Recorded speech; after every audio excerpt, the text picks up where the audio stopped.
it's a skill that again is underrated, and it's probably the base of being able to separate yourself from your content and your beliefs. So you're able to step outside and just try and see things more objectively versus in that bubble and reacting emotionally, perhaps. Well, and the idea that, you know, our clients won't get better if they don't understand that their pain isn't just tissue. Like, maybe not. Like, you know what? It's possible I could have gotten better and still believe my pelvis was all wonky. Like, but I did need to see that it was possible to move without pain. And I needed to know that whether you agreed with me or not, you heard me. And I think the best way to do that, like the simple, easy tip, don't interrupt. You're going to ask a question and your client's going to talk. And we're programmed as medical professionals and helpers to be problem solving as we're listening, right? So we're listening for that diagnostic word, that moment, so that our little flow charts in our head, we're like going down them. That's not listening. That's problem solving and playing Dungeons and Dragons and all kinds of really fun things, but it's not actually listening.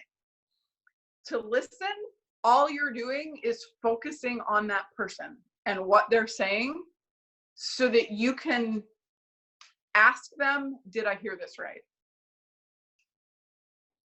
Takes a ton of practice. If you're married or dating, try it with your significant other. They will let you know whether you're doing a good job of listening or not. So there's a great place that you can practice. Or moms. Call your mom. Why not? It's the skill of leaving a bit of intentional awkward pauses and reflecting back to make sure that you understand them. And that shows listening. I feel like we can say we're listening and we're like, I'm taking in the words, but you're right. We're having our own thought processes in our mind and we're thinking of what else we should say afterwards. So being in the moment and leaving some space to ensure that the person feels like we've been listening.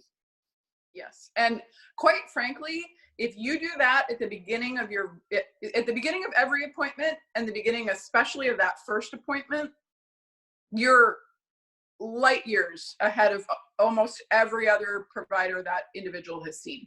They will notice it, whether they say anything or not, they will feel it. And I promise you, they will go back to their online pain community and they will mention it.